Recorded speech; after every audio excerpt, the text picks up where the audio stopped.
ஆண்டவராக இயேசு கிறிஸ்துவின் நாமத்தினாலே எங்கும் நிறைந்தவர்களுடைய சார்பாக வாழ்த்துக்களை தெரிவித்துக் கொள்கிறேன்.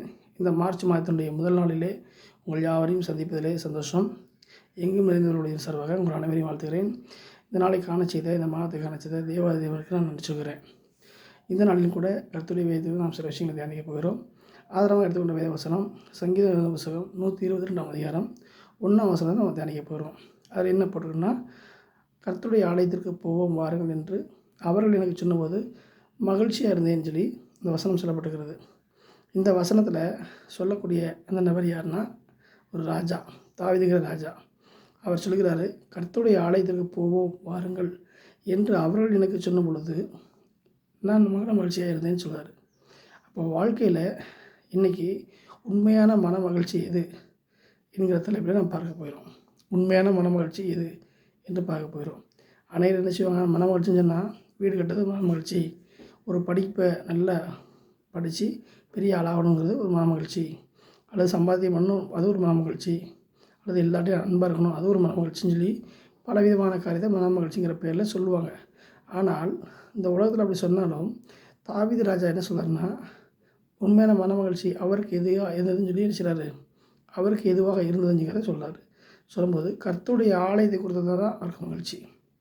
கர்த்தருடைய ஆலயத்திற்கு போவோம் வாருங்கள் என்று அவர்கள் எனக்கு சொன்னபோது மன மகிழ்ச்சியாக இருந்தேங்கிறார். அப்போது ஒவ்வொருவருக்கும் ஒவ்வொரு காரியமாக மன மகிழ்ச்சியாக இருந்தாலும் கூட அது உலக காரியமாக போயிடுது. ஆனால் தாவீது ராஜாவுக்கு இருந்த மன மகிழ்ச்சி எதுனா கர்த்தருடைய ஆலயத்தை குறித்தான ஒரு அக்கறை. அப்போ அவருடைய மன மகிழ்ச்சி எது அப்படின்னு சொல்லி பார்க்கும்போது கர்த்தருடைய ஆலயத்தை குறித்தான மன மகிழ்ச்சி. அப்போது அந்த ஆலயம் எதுனா கட்டடத்தை மட்டும் அவர் சொல்லலை, புதிய ஏற்பாட்டின்படி நீங்களே தேவனுடைய ஆலயம் சொல்லி இயேசு சொல்கிறார். அப்போது இயேசு கிறிஸ்து நம்மை தன்னுடைய இருப்பிடமாக, நம்ம பார்த்திங்க அப்படின்னா சரீரத்தை ஆலயமாக அவர் கருதி நமக்கு குடிக்கொண்டிருக்கிறார். அப்போ அது எவ்வளோ பெரிய சந்தோஷம்.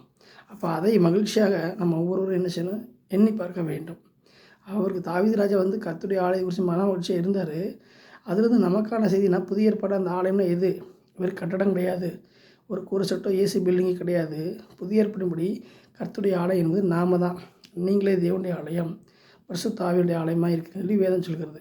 அப்போது ஆலயமாக தேவன் நம்மை தெரிந்து கொண்டார் என்கிறத செய்தியை எண்ணி பார்த்து உண்மையான மனமகிழ்ச்சியாக நம்ம என்ன செய்யணும், அதை நாம் கொண்டாட வேண்டும். ஒவ்வொரு நிமிஷமும் மனமகிழ்ச்சியை வெளிப்படுத்த வேண்டும். வானத்தை மேம்படுத்த இயேசு கிறிஸ்து ஒரு ஆலயமாக என்னை தெரிந்து கொண்டாரே, என் உடலை ஆலயமாக நினைக்கிறாரேன்னு சொல்லி மனமகிழ்ச்சியாக இருந்து அதை கவனமாக சுத்தப்படுத்தி கொண்டே இருக்க வேண்டும். அதில் தான் உண்மையான மனமகிழ்ச்சி இருக்கிறது. இதைத்தான் தாவீது அந்த நாட்களில் கர்த்தருடைய ஆலயத்தை கொடுத்த மகிழ்ச்சி எப்போது இருக்கிறது அப்படின்னு சொல்லி சொல்கிறார். அப்போ மன மகிழ்ச்சின்னா உலக பிரகாரம் நம்ம மன மகிழ்ச்சி அவர் சொல்லலை, கர்த்தருடைய ஆலயத்தை கொடுத்த மன மகிழ்ச்சி அவர் பேசுகிறார். அப்போ இதை கேட்டு கொடுக்குற ஒவ்வொரு தேவ ஜனங்களும் தேவ பிள்ளைகளும் தெரிந்து கொள்ளக்கூடிய விஷயம் என்னோட சொன்னால், உண்மையான மன மகிழ்ச்சி உலக காரியம் அல்ல, தேவனுடைய ஆலயத்தை கொடுத்த காரியம். தேவனுடைய ஆலயத்தை கொடுத்த காரியம் என்ன அர்த்தம், நம்மை ஆண்டவர் ஆலயமாக தெரிந்து கொண்டார் அல்லவா, அதுதான் உண்மையான மன மகிழ்ச்சி. நம்மை தெரிந்து கொண்டு நமக்குள் வாசம் பண்ணி நம்மை அவர் காத்து வருகிறார் அல்லவா, அதுதான் உண்மையான மன மகிழ்ச்சி.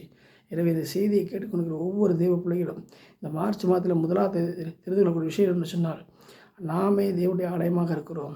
நம்முடைய ஆலயமாக நம்மை ஆலயமாக தேவன் தெரிந்து கொண்டார்.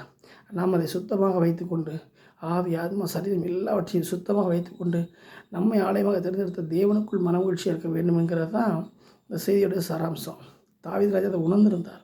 ஒரு ராஜாவே உணர்ந்திருந்தார்னா நம்ம அழகாக நினச்சலாம், அதை விட அதிகமாக எண்ணி பார்க்கலாம். ஆகவே இந்த வார்த்தைகளுக்கு ஒப்பு கொடுத்து தொடர்ந்து பார்த்திங்க அப்படின்னா தேவனுடைய அந்த காரியங்களுக்கு முக்கியத்துவம் கொடுத்து நம்ம என்ன செய்யணும், வாழ்க்கையில் முன்னேற வேண்டும் என்று சொல்லி பார்த்திங்க அப்படின்னா நம்ம என்ன செய்யணும், அந்த செய்தியில் வழியே பார்க்குறோம். ஆகவே உண்மையான மன மகிழ்ச்சி எது, தேவனுடைய ஆலயம் நாமே.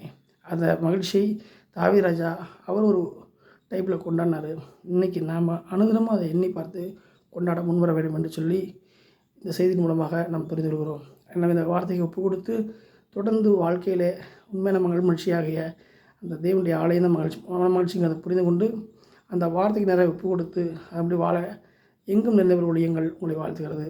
ஆமேன்.